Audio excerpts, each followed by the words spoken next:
Okay, so there we go. This is an unboxing of the AMD.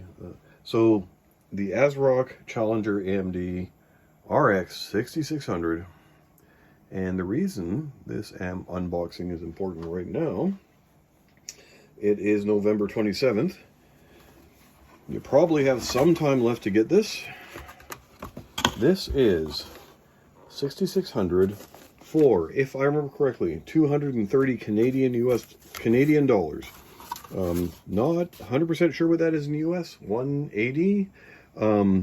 So we're looking at 180, 230, an entry-level card-ish, unless you're going for like an APU. So entry-level card, and this little fellow is way down on the stack, but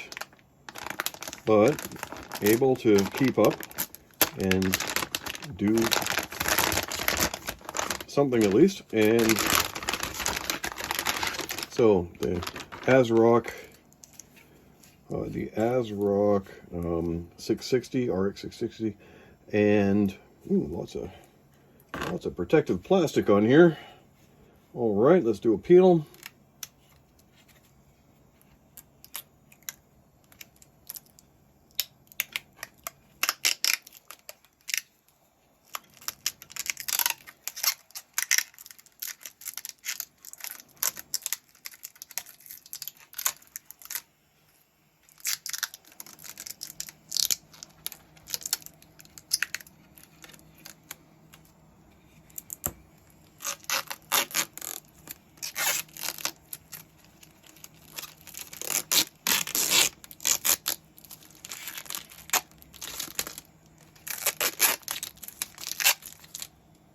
I don't know, does that count as ASMR? I don't think so.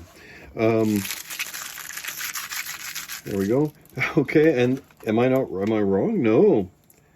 It's a dual peel. Okay, ASRock. There you go.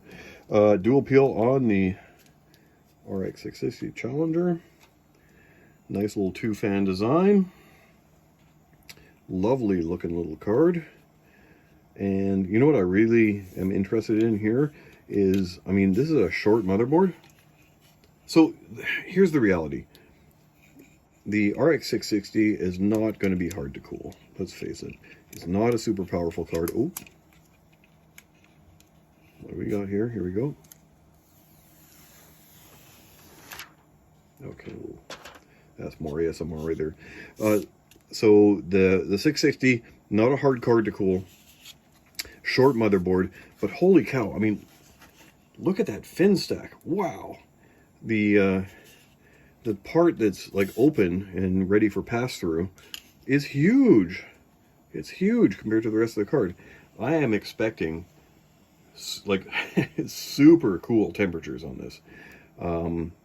So here we go. It's, you know, ASRock 660, just two-slot design, a little bit taller than normal. Super easy. Won't fit in a Node 202, by the way, because this part is not Node 202 friendly. But most smaller ITX cases will be okay with the whole two-slot board card. And yeah, I am ready to test this whole fellow because I'm really excited to see what this cooler does for this relatively low-powered card. So that's it. That's the unboxing of the ASRock RX660 Challenger, or sorry, 6600 Challenger, 6600. And next we'll see what it does on the benchmark. Bye for now.